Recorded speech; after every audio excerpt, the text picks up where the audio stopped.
हमारे केंद्रीय मंत्री चौधरी कृष्णपाल जी गुर्जर, वाइस चांसलर जेसी बोस विश्वविद्यालय श्री दिनेश जी, उपस्थित मंच। कार्यक्रम 5 बजे शुरू हुआ था, 7 बज गए हैं। हम सब टेक्निकल विद्या को जानने वाले हैं। कंप्यूटर का भी जब चिप में मेमोरी समाप्त होने वाली होती है तो वहाँ से नोटिस आता है। अब आखिर तो 2 घंटे लगातार कार्यक्रम के बाद आज के विषय पर कुछ सुनना, समझना या उसको मन में उतारना मुझे थोड़ा कठिन लग रहा है। मैंने दिनेश जी से कहा कि ये जो कार्यक्रम एलुमनाई का कर रहे हैं, मेरे मन में कुछ कल्पना और थी, एक बार फिर करेंगे, अगली बार फिर करेंगे, और जो वास्तव में विषय है वो मैं समय रखूंगा। जानकारी के लिए यहाँ जो बैठे हैं, जो वर्तमान विद्यार्थी हैं वो तो एलुमनाई नहीं हैं। जो विद्यार्थी यहाँ से पास आउट होके जा चुके हैं वही एलुमनाई हैं। तो एलुमनाई कौन कौन है, जरा कितने हैं? संख्या तो अच्छी है, लेकिन मैंने जो एक कल्पना मन में की है, सभी वाइस चांसलर जब मिले थे उनके सामने विषय रखा था कि हमारी बहुत बड़ी पूंजी है एलुमनाई, और हर एक विश्वविद्यालय को अपने एलुमनाई को उसका एक डाटा तैयार करना चाहिए। सब रिकॉर्ड्स हर एक यूनिवर्सिटी में जब उसका पहला बैच वहाँ से पास आउट होकर निकला है तब से आज तक सारा डाटा सबके पास है।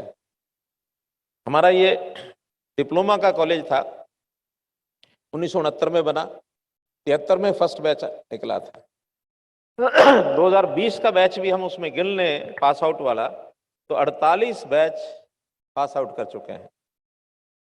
और अगर एवरेज, क्योंकि अभी तो 700-800 लोग हर साल निकल रहे हैं, प्रारंभ में 400 भी निकले थे, एवरेज 500 भी लगा लें तो भी 24,000 एलुमनाई इस संस्थान के हो चुके हैं। तो क्या हम 24,000 लोगों का डाटा तैयार कर सकते हैं? किया जा सकता है, क्योंकि आजकल कोई कठिन नहीं है काम।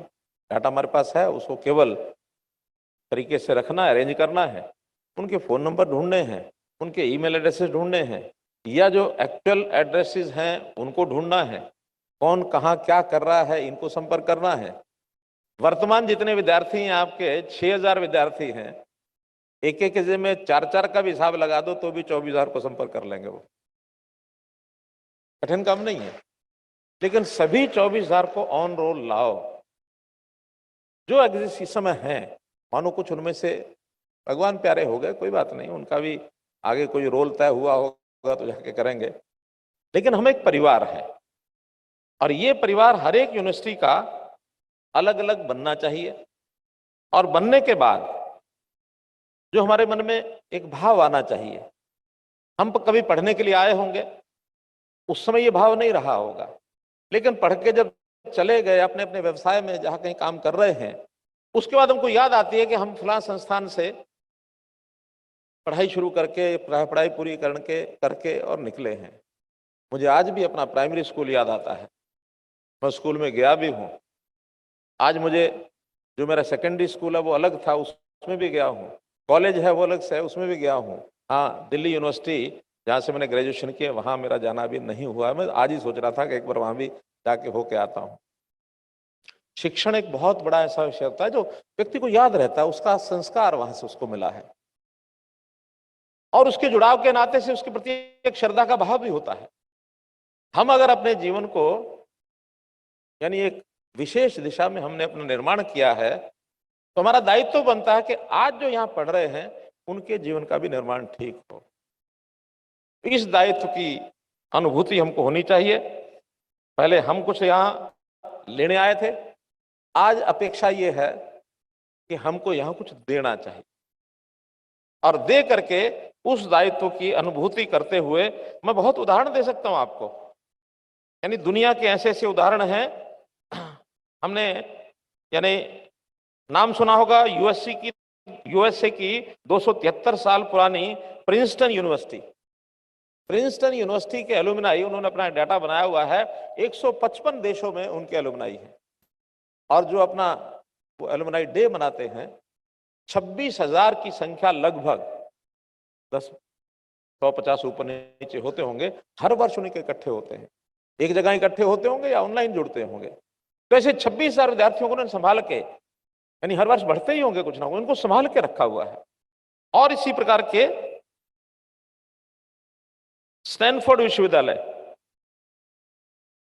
1936 में स्थापित, हार्वर्ड विश्वविद्यालय स्टैनफोर्ड 1891 में बना था, 1764 में स्थापित ब्राउन यूनिवर्सिटी, हॉस्टन स्थित राइस यूनिवर्सिटी, दरहम स्थित ड्यूक यूनिवर्सिटी, न्यूयॉर्क में Columbia University, University of Chicago, Cornell University, ये ऐसी यूनिवर्सिटीज हैं जो लगातार अपने एलुमनाइज के अच्छे बड़े बड़े कार्यक्रम करते हैं।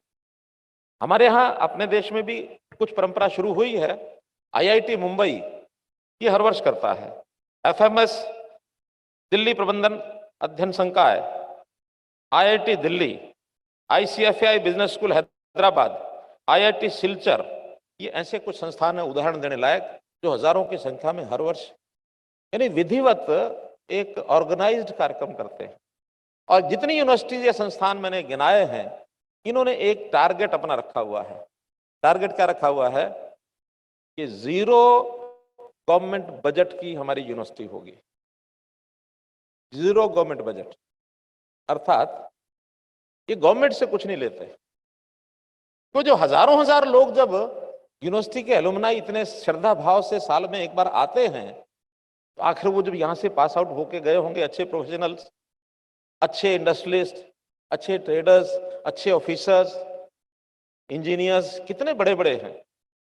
अगर सबको जोड़ के रखें तो हमारा जेसी बोस यूनिवर्सिटी का अगर मैं हिसाब लगा रहा था, मैंने पूछा कि आप सरकार से कितना पैसा लेते हैं, कहते पिछले साल 28 करोड़ रुपया लिया था।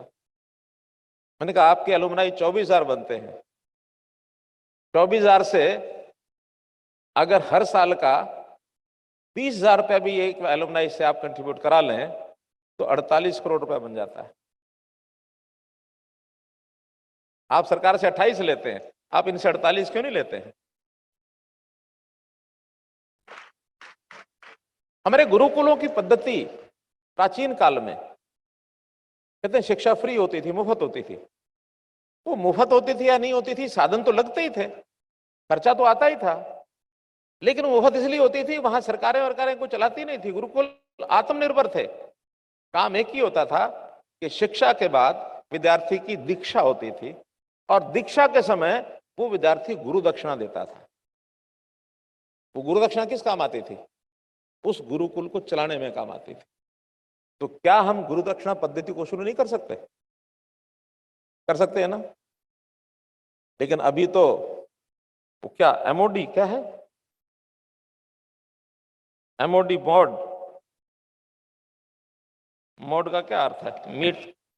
Meeting of old buddies. नाम ठीक नहीं है भाई। आखिर इसमें बडीज का मतलब मुझे समझता है शायद मेल फ्रेंड्स होता है, केवल बॉयज होता है। अच्छा लड़कियां तो बडीज कर दिया, मुझे लगा शायद केवल बॉयज का मेल के लिए रखा हुआ है। आज तो समानता का एक अधिकार व्यवहार सबको होना चाहिए। तो अगर इसका अर्थ केवल इतना ही है, बॉब का भी केवल बॉयज के लिए मेल के लिए, तो ठीक नहीं है। इसको बदल करके समान सबको बुलाने का अभ्यास रखो। और फिर इसकी मेंबरशिप आपकी सिर्फ 8,000 है, 25,000 क्यों नहीं है? जब 25,000 सारे देश और दुनिया में। आज मैंने 2 यहाँ के छात्र जिनका संबंध मेरा 1981 में 80 में आया था, उनको मैंने याद किया। एक संजय गुप्ता है, दिल्ली में है आजकल। हमारे एक प्रोफेसर सतीश मित्तल कुरुक्षेत्र में, उनके बेटे संजय गुप्ता है। और एक गजेश धारीवाल, हमारे श्री कृष्ण जी सबको जानते हैं। श्री कृष्ण जी हमारे उसी समय के मित्र हैं, 1980 के। उस समय मेरा भी यहाँ आना जाना था। 80 में कम से कम 50 विद्यार्थियों के साथ मेरा संबंध था यहाँ। तो इसलिए अपनी ये जो संबंध सूची है, इसको बढ़ाइए और बढ़ा करके इस ओर सोचना शुरू करिए। अभी हमने सभी आह्वान सभी यूनिवर्सिटी को कहा है। इससे पहले केवल एक कुरुक्षेत्र यूनिवर्सिटी के वाइस चांसलर ने उद्यम किया कि विदेश में बैठे हुए सभी एलुमनाइज उनके साथ मेरी बात करवाई और सबने माना कि बात आप ठीक कह रहे हैं। हजारों की संख्या, वहां भी शायद वो 1980 के आसपास बनी होगी यूनिवर्सिटी, वो भी कुरुक्षेत्र की। तो हजारों की संख्या में देश और दुनिया में हमारे लोग बैठे हैं, सबको जोड़ो और साल में एक बार जितने आ सके ठीक है, बाकी सबको ऑनलाइन आह्वान करो। उस ऑनलाइन में एवरेज 20,000 बताया है, अब कोई 20,000 तो किसी के लिए कुछ भी नहीं होता। अभी भी आज जो मैंने पूछा, जो हमने जिनको सम्मानित किया है, मैंने कहा भी कुछ कोई तरीका, इनका कोई पैरामीटर तो कुछ होगा ना सम्मानित करने का। तो चुप करके मुझे बता रहे थे जो योगदान करते हैं ये उनका सम्मान है। तो लाखों रुपया करने वाले हैं यहाँ जिन्होंने किया है, बताते नहीं होंगे लेकिन पता लग जाता है। और बता के करने में भी हर्ज नहीं है, या न भी बताएं तो सिस्टम ऐसा बना लें, ऑनलाइन सिस्टम बनाए, वहीं से अपना डाला और सीधा बैंक में आ गया। किसी को क्यों डंडोरा पीटना, अपना संकल्प करा के संकल्प कराओ और एक 25-30 करोड़ रुपया साल का जैसी बोस यूनिवर्सिटी में एलुमनाइज के माध्यम से कैसे इकट्ठा किया जाए, इसकी योजना अध्यक्ष हमारे जो मॉब वाले हैं उसका जो नाम रखना, जो भी कुछ करना, वो बैठ के एक टीम बना के इसका सोचें। प्रिंसिपल साहब साथ, वाइस चांसलर साहब साथ में बैठे हैं। और मैं तो हायर एजुकेशन काउंसिल को कहने वाला हूं कि एक अलग से सेल बनाए, एलुमनाई सेल, और हर एक यूनिवर्सिटी में एलुमनाई का एक ऑर्गेनाइज्ड सिस्टमेटिक कार्यक्रम। आखिर सरकार का अगर पैसा उसमें से बचता, सरकार लगाएगी, कोई दिक्कत नहीं पैसे की, इधर से आया इधर लगाया, इतना ही काम है हमारा। लेकिन अगर यहां से बचेगा तो कहीं और लगा देंगे। आज हमको बहुत आवश्यकता है, खास करके शिक्षा में, विज्ञान में रिसर्च के केंद्र बड़े बड़े खोले जाए। हम तो प्राइवेट यूनिवर्सिटीज को भी कह रहे हैं अपने यहाँ रिसर्च के केंद्र खोलो, सरकार आपको सहायता करेगी। इनोवेटिव आइडियाज, आज की आवश्यकता के हिसाब से युग बदल रहा है, तो बदलते युग के हिसाब से सभी विश्वविद्यालय, कभी जब मैं शुरू में सोचता था तो मुझे लगता था कि विश्वविद्यालय बहुत हो गए, इतने क्यों बनने चाहिए।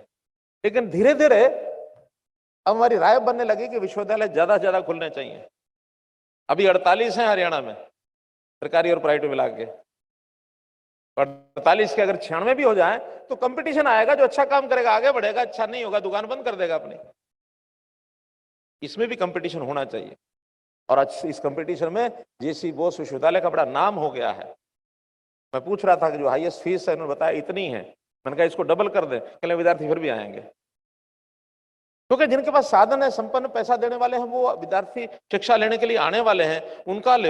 जो गरीब है उसको कंपनसेट करो, क्रॉस सब्सिडाइज। गरीब बहुत है, उन गरीबों का भी एक आगे बढ़ने का उनको भी अधिकार है, उनको अधिकार अवसर पैदा कराना ही हमारा काम है। हमने अभी आजकल एक नया प्रयोग शुरू किया है, परिवार पहचान पत्र, और उसमें हर एक का रजिस्ट्रेशन करा रहे हैं। हरियाणा का डोमिसाइल रजिस्ट्रेशन करो। लगभग 65 लाख परिवारों ने अपना रजिस्ट्रेशन कर लिया है। अनुमान है 4-5 लाख ऐसे लोग होंगे जिनको लगता है कि हमको क्या जरूरत है रजिस्ट्रेशन कराने की। करा तो लेंगे हम, कैसे ना कैसे उनका भी करा लेंगे, बहुत तरीके हैं, वो भी कर जाएंगे। और उनकी इनकम क्या है हम ये भी पूछ रहे हैं, वार्षिक आय, और वार्षिक आय को वेरीफाई कर रहे हैं। वेरीफाई करने के बाद ऐसे परिवार भी निकले हैं जिनकी आय 50,000 रुपया साल का, 1 लाख रुपया साल का, इससे भी कम है। कल्पना करना बड़ा कठिन है। हमारे में से बहुत ऐसे लोग हैं जो 2-2, 3-3 लाख रुपए महीने का कमाते हैं। वो 1 लाख यानी 7-8 हजार रुपया महीना, इससे भी कम कैसे पढ़ाएंगे अपने बच्चों को। कोई बीमार हो जाए, रोगी हो जाए तो उसका इलाज नहीं करा सकते, घर का रसोई का खर्चा पूरा नहीं कर सकते। तो ऐसे जो अंत्योदय के परिवार हैं, इनके लिए हमने योजना बनाई है, मुख्यमंत्री अंत्योदय परिवार उत्थान योजना। और इनकी लिस्टिंग कर रहे हैं, इनको ट्रैक कर रहे हैं। इनमें एक एक व्यक्ति को कैसे परिवार में रोजगार मिले, पहला काम ये कर रहे हैं। उसकी स्किलिंग करानी पड़ेगी, वो कराएंगे। अच्छा पढ़ा लिखा स्किल्ड है तो उसको प्लेसमेंट कहाँ होनी है वो देखेंगे। एमओयूज करेंगे इंडस्ट्री के साथ। उनका कोई छोटा मोटा अपना प्रोडक्शन का केंद्र एमएसएमई के माध्यम से करना तो वो कराएंगे। कोई स्टोर खोलना है तो कोई दुकानदारी करानी है, व्यापार कराना, वो कराएंगे। लोन लेके देना, लोन लेके देंगे। सब्सिडी देनी है, सब्सिडी देंगे। लेकिन मुफ्त बांटने का काम नहीं करेंगे। एक लेवल तक थोड़ी सहायता करना, सब्सिडी देना ठीक है, इसके बाद वो अपने पैरों पर खड़े हो जाएं, तो अपने पैरों पर खड़े होने के बाद अपना काम करने के लिए अपना पैसा खुद खर्च करें। क्या 50,000 वाले को हम 1,80,000 रुपया जो हमारा टारगेट एक बीपीएल का बनाया है, उससे ऊपर साल भर में हम ले जा सकते हैं क्या? हमने 1 लाख परिवारों पर प्रयोग करना शुरू किया है। ऐसे 1 लाख रुपए आय से कम 1 लाख परिवार, इनको 1,80,000 तक कैसे ले जाना है, डबल आय कैसे करनी है, ये इस साल का टारगेट हमारा है। और फिर जिनको पढ़ाई में सहायता करनी है, उसका भी जो न्यूनतम आय के लोग हैं, अच्छे प्रतिभावान हैं, टैलेंटेड हैं, गुणी हैं, उनको सहायता करना। यूनिवर्सिटीज को भी हम कह रहे हैं कि एक फार्मूला बना लो कि इस लेवल तक की आय का आदमी अगर वो एडमिशन लेने के लिए क्वालिफाई करता है तो उसको पूरी फीस माफ करो, इससे ऊपर एक स्लैब 50% करो, इसके बाद सबसे लो, और उसके बाद कुछ ऐसे हैं जो 2 विद्यार्थियों को फीस दे सकते हैं, उसमें एलुमनाई भी हो सकते हैं, दानी सज्जन भी हो सकते हैं। सीएसआर एक्टिविटीज बहुत खर्च करते हैं लोग। तो मेरा विषय तो लगभग जो मैंने कहा इसी के इर्द गिर्द था, लेकिन मैं बड़े विस्तार से उसको रखना चाह रहा था, लेकिन आज मैं उतना नहीं करूंगा। आज तो एक ही संदेश कि एलुमनाइज अपने संस्थान को अडॉप्ट कर लें और 0 गवर्नमेंट बजटिंग पर लेकर के आए। बहुत बहुत धन्यवाद।